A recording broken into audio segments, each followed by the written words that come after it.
आप मुझे बताओ, ये वचन जब जब खुले लोगों ने जिंदगी पाई, लोगों ने चमत्कार लिए, लोगों ने बड़ी बड़ी भविष्यवाणियों को रिसीव किया, ये वचन के द्वारा हो कि ये वचन चानन है। मैं फिर से दोबारा पढ़ता हूं, बड़े प्यार से पढ़ता हूं। यदि कोई मुझ में बना रहे तो वह डाली के समान, ना बना रहे तो वह डाली के समान फेंक दिया जाता और सूख जाता, और लोग उसे बटोर कर आग में झोंक देते और वह जल जाती है। क्या बात? आप मुझे एक बात बताओ,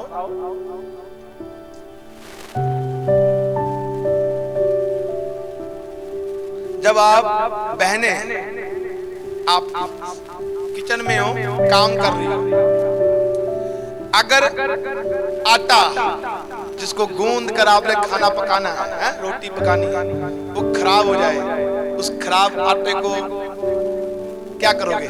खाना खिलाओगे या फेंकोगे? बोलो, फेंकोगे कि नहीं फेंकोगे?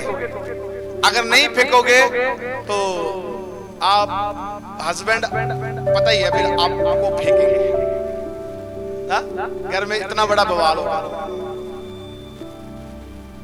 अगर भाई लोग, अगर आपका जो भी काम है, अगर आप कोई बिजनेस करते हो, अगर आप कोई जॉब में हो, अगर आप कोई वो काम को पूरा कंप्लीट ना करो, आपका बॉस आपको निकालेगा। अगर आप बिजनेसमैन हो, आपके वर्कर आपको काम नहीं कर रहे पूरी तरह से, आप उनको निकालोगे क्योंकि वो काम के नहीं है। कितना जन मेरी बात को सुन, वो काम के नहीं है।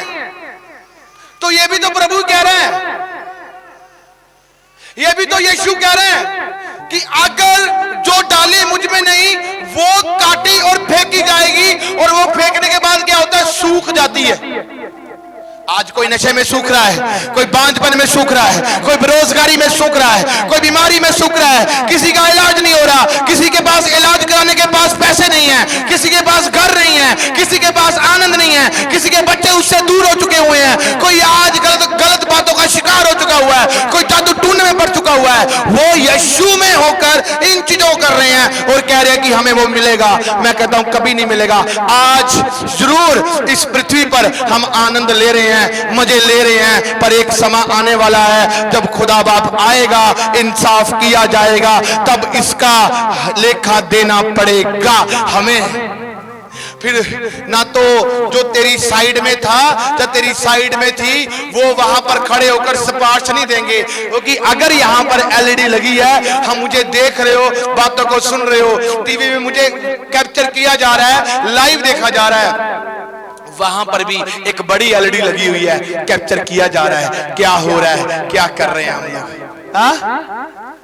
जिसने इस धरती पर भेजा है ना, वो कैप्चर कर रहा है।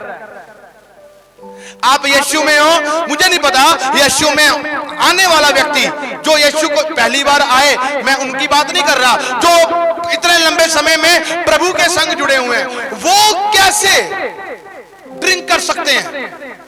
क्रिश्चियन, मुझे नहीं लगता अगर वो ड्रिंक कर रहे हैं, उनके मुख से गालियां भी निकल रही हैं। वचन में लिखा, शराब लुचपन को पैदा करती है, और वो लुचपन उसके अंदर से बाहर निकल रही है।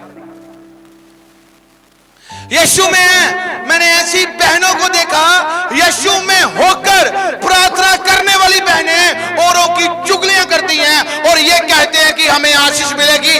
बाइबल साफ बयान करती है, माड़ा सा भी नशा, माड़ी सी भी कोई बात, चुगली, किसी की निंदा हमें नरक दिखा सकती है।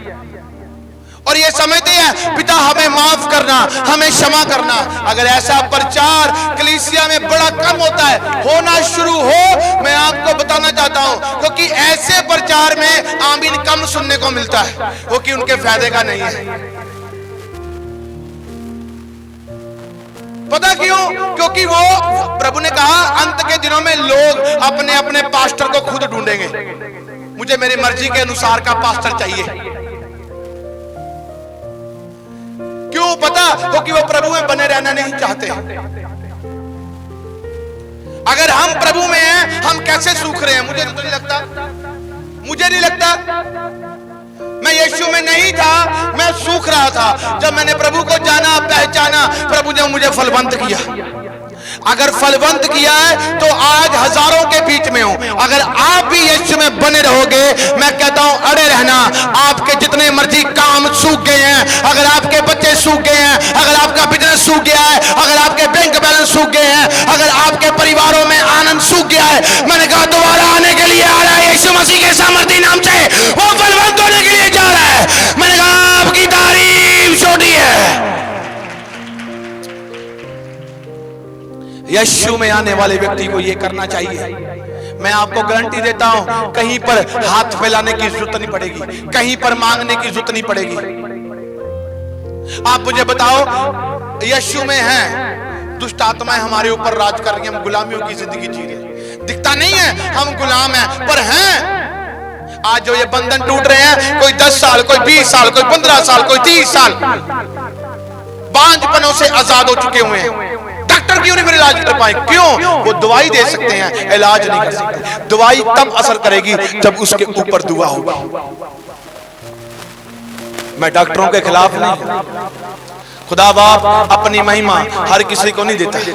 हाँ, वो दिखाएगा कि मैं हूं। मुझे एक बात का ये गलतफहमी रहती है। मैं एक बात सोचता हूं कि यहां पर सब कुछ लिखा है, ये लिखा यीशु में बने रहोगे फलवंत होंगे। यीशु में नहीं बने वो फलवंत नहीं, वो आग में झोंके जाएंगे, ये भी लिखा है। मुझे नहीं पता लगता आज का इंसान इन चीजों को पूरा नहीं करना चाहता। वो अपने तरीके से आनंद को लेना चाहता है और काम करना चाहता है, फिर वो व्यर्थ हो जाता है, फिर वो शर्मिंदा होता है। क्योंकि शैतान आपको वो चीज दिखाएगा जिस चीज से आप दिखकर उसके भीतर मगन हो जाओ और आपको चंगियाई से बाहर लेकर आ जाएगा, उस स्थान से बाहर लेकर आएगा, आपको उस डाली से काटेगा। आज जो कटे हैं वो कहां बन पाए हैं? वो चंगे ही नहीं है। मुझे पता है आज के इंसान की डिमांड क्या है। मुझे अमेरिका जाना है, आज के इंसान की डिमांड क्या है? मैंने ऑस्ट्रेलिया जाना है, उसकी डिमांड क्या है? मुझे कनाडा जाना है, न्यूजीलैंड जाना है। मैंने कहा सब कंट्रियां खुदा बाप आपको घुमाएगा। कनाडा जाकर खुदा आपके पास नहीं है, आपकी लाइफ में समस्या आई, फिर आप क्या करोगे? वहां पर आपके पास बरकत नहीं है, आप क्या करोगे? नशों की जिंदगी में जी रहे हो, तब आप क्या करोगे? आज माँ एक बच्चे की कैसे दवाई दे रही है। बहुत सारी माएं अपने बच्चों को आजादी में देखना चाहती है, क्योंकि सच्ची बरकत तो खोली उनकी, वो काहे का पैसा, कागजों का पैसा ही रह गया। वो सच्ची बरकत तो ले गया वो, जिनको देखकर हम आनंदित होते थे, वो तो बच्चे चले गए। और हम सोचते हैं कि हम अभी भी इस लाइफ में कैसे चंगियाई लेंगे। ठोकर खा रहे हैं हम, ठोकर। गलातियों की पुस्तक में लिखा, कहता जो मनुष्य बोएगा वो काटेगा, जो मनुष्य बोएगा। आज जो बोया जा रहा है ना, वो हमारे आगे आएगा। अगर हम किसी को शर्मिंदा कर रहे हैं, कल हम भी शर्मिंदगी देखेंगे। अगर हम आज किसी के ऊपर हंसते हैं, कल वो भी हमारे ऊपर हंसेंगे। आज हमारी चुगलियां हो रही हैं ना, हम किसी की कर रहे हैं, कल को हमारी होनी है। अगर आज हम ड्रिंक कर रहे हैं, हम नहीं किसी की सुन रहे, कल आपके बच्चे भी आपकी नहीं सुनेंगे। अगर आज आप गालियां दे रहे हो, कल को बच्चे आपके गालियां देंगे, वो आपकी नहीं सुनेंगे। जो बोया गया वो काटा गया। ये रिजल्ट है कलीसिया। परमेश्वर किसी का जात पात धर्म नहीं बदलने के लिए आया। ये है, अगर आप इसको कहते हो धर्म बदलता है, तो बहुत अच्छी बात है कि आपका कनेक्शन खुदा ने शैतान के संग से अलग कर दिया है। यीशु मसीह के सामर्थी नाम से आपको अपने धर्म में ले लिया है, आपको धर्मियों का वारिस बना दिया है। मैंने कहा आपकी तारीफ छोटी है। आज मुझे बताओ, इतने गुलाम हो चुके हुए हैं कि आज हम लोग इतने ड्रिंकर हो चुके हैं, नशे को नहीं छोड़ रहे।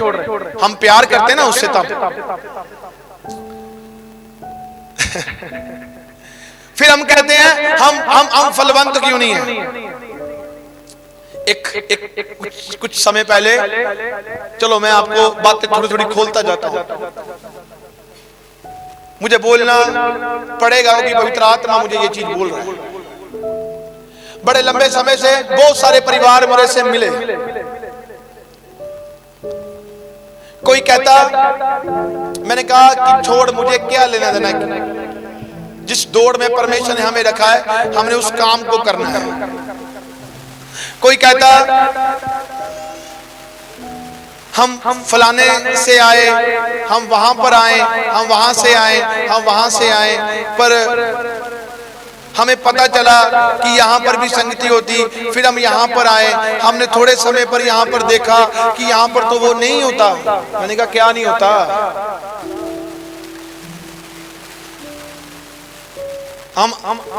हमने प्रार्थना करने के लिए पैसे दिए, हमने सब कुछ किया, सब कुछ वो किया, जब सब कुछ खत्म हो गया तो हमें छोड़ दिया। मैं आज दोषी उनको नहीं मानता, मैं दोषी उन लोगों को मानता हूं जिन्होंने, ये था उनके पास, ये था पर पड़ा नहीं। हाँ? मुझे भी कहा गया था, बताऊं मैं आपको, मैंने एक बार बड़ी दौड़ लगाई। मैंने कहा भाई मैं भी ना, जब मैं एक छोटी एज में था तो मेरी 18 साल की एज थी, तो मैंने कहा मैं ना इनसे मिल लूं, तो मैं इनसे पूछूं कि मेरी लाइफ में परमेश्वर रास्ते ऐसे रोक कर रखा क्यों है। एक छोटा सा इंसान जिसे प्रभु की समझ नहीं, जिसे प्रभु की इतना बड़ा पता नहीं, वो जाकर तो एक बड़े से पूछेगा ही कि मुझे बता दे भाई, अगर तू बोल सकता है तो मुझे बता दे, मेरी लाइफ में ये हो रहा है। मैंने कहा बात सुन, क्या है फैमिली में, क्या है, कौन है, क्या करते हैं? कहते हैं उनको क्या, उनके संग हमारी मीटिंग है, उनको बोल दे हमारी फीस कितनी है। वो उसने मुझे तब नहीं बताया, उस बहन ने मुझे बताया पता कब, जब मैं एक प्रार्थना योद्धा, अगर वो बता देती शायद मैं आज यीशु में ना होता, पता। फिर लाइफ में मेरा भी विश्वास डगमगा गया आगे जाके। क्यों? मैंने कहा अरे क्या है यही तो हमारे भी कामों में होता है। अगर किसी के पास चले जाओ तो वो भी कहता है कि इतना लगेगा, ये लगेगा, ये कर दो, ये तो फिर काम खुदा क्या है, पर खुदा यहाँ था। मैंने इसको जब पढ़ा ना, मैंने जब जाना, 2 साल तक घर में बैठा रहा। मैंने कहा मैं नहीं भागता कहीं पर, हाँ मैं नहीं भागूंगा, मुझे चाहिए नहीं वो लाइफ। मैंने कहा जब तक मैं रहूंगा जीऊंगा। मैं भागता था कि मेरे लिए भाई कुछ बता दे, मैं इसलिए नहीं भाग रहा था कि मुझे कुछ चाहिए, मैं इसलिए भाग रहा था कि मुझे पूरा कंफर्म करवा दे कि मेरी लाइफ में अगर तू भविष्य जो भी है, तू बाहर से कोई आया तो मैंने कहा मुझे ये बता दे कि मेरी लाइफ में ये क्यों हो रहा है, मैं छुटकारा चाहता हूं, मुझे पता चल जाए। पर कईयों ने बताया और कईयों ने नहीं बताया, और कईयों ने मुझे ये कहा। मैंने कहा नहीं, नेवर, सब बकवास है ये। जब मैं खुदा से रूठा मैंने कहा नहीं, पर परमेश्वर जानता था, क्योंकि उसने मुझे घुमा दिया था पूरे पंजाब में। उसने घुमा दिया था कि देख दुनिया एक तरह की नहीं है। हाँ? अगर तू मेरे वचन में आएगा ना, मैं तुझे बुद्धिमान बना दूंगा। तू अभी मूर्ख तो है, पर जब तू मेरे वचन में आ जाएगा मैं तुझे बुद्धिमान बनाऊंगा, और यही बुद्धिमान को सुनने के लिए लोग आएंगे यीशु मसीह के सामर्थी नाम से, और वो भटकेंगे नहीं, वो रूहें नहीं भटकेंगी, और तू बताएगा उनको तुझे मैंने ये गवाही के लिए चुना है, ये सभा के लिए चुना है। हाँ? मेरे पास ऐसे ऐसे लोग जरूर आए। हाँ, मैं भी करने में तेजी कर सकता था। आप देखो, कोई भी चीज गलत नहीं, हम उसे गलत यूज कर सकते हैं। मेरे पास पेन है, मैंने ये अपना कीमती पेन सैमसंग को दे दिया। सैमसंग पकड़ना, मैंने इसको दे दिया। अब ये सैमसंग की मर्जी है, ये इस पेन से, पेन तो लिखने में काम आएगा, ये लिख रहा है, ये कुछ काम लिख रहा है जिसके लिए इसको दिया गया, या ये इस पेन को मिसयूज कर रहा है किसी को मारने के लिए, ये पेन को मिसयूज कर रहा है। परमेश्वर ने बहुत सारे वरदान अपने अपने नबियों में, अपने अपने दासों में दे दिए, ये कैसे यूज हो डिपेंड करता है उनके ऊपर।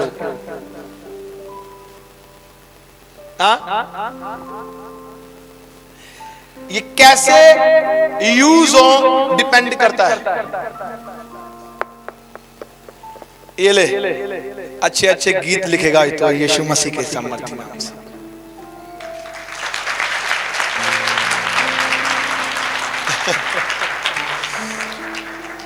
सबसे कीमती पेन था मेरा। कहते अब मिस यूज, मेरे पास धन है, मानो आपके पास धन है, हा? मैं आपको समझा रहा हूं, समझना जरूर। ये ना होना कि ऐसे ही खाली बुद्ध में कुछ आए ना और इस कान से सुना उस कान से निकाल दिया। ये लेक्चर, ये वचन जिंदगी बदल सकता है, छोटों बच्चों सबके लिए। ये भविष्यवाणी जंगियाई छुटकारा डिलीवरेंस इसी में है। अभी देखो आपके पास धन है, आपके पास धन आया, आप इसे पब में उजाड़ रहे हो, आप अपनी ऐश प्रस्ती में उजाड़ रहे हो। आप इसको कैसे यूज कर रहे हो डिपेंड आपके ऊपर करता है। समझते मेरी बात? आपको प्रभु ने धनी बनाया, आपने मांगा, प्रभु ने आपको धनी बनाया। हालेलुया। मैंने कहा प्रभु ने आपको धनी बना दिया, प्रभु ने आपको बड़ा बिजनेसमैन बना दिया, प्रभु ने आपको एक पंप का मालिक बना दिया, प्रभु ने आपको इतनी बड़ी आशीष दे दी, आपके बच्चे फौरन पर है। डिपेंड ये करता है कि जो आपके पास है आप इसे यूज कैसे कर रहे हो। आप 10,000 आप होटलों में जाकर 10,000 का खाना खा रहे हो, बेटर है खाओ, खाना बनता है।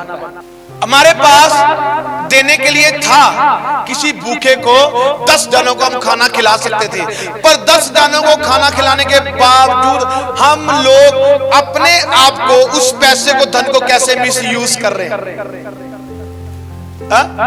उसको मिस यूज कर। देखो मैं ये नहीं कहता कि हम लोग इतना कमा रहे हैं हम लोग अपनी फैमिली को ना टाइम स्पेंड करें, करो, प्रभु ने दिया है, करना भी है, पर उस यूज को, पैसे को यूज कैसे कर रहे। प्रभु मैं प्रार्थना करता हूं आज ये धन किसी भूखे के पेट में जाए। कितनों ने ऐसी प्रार्थना की होगी?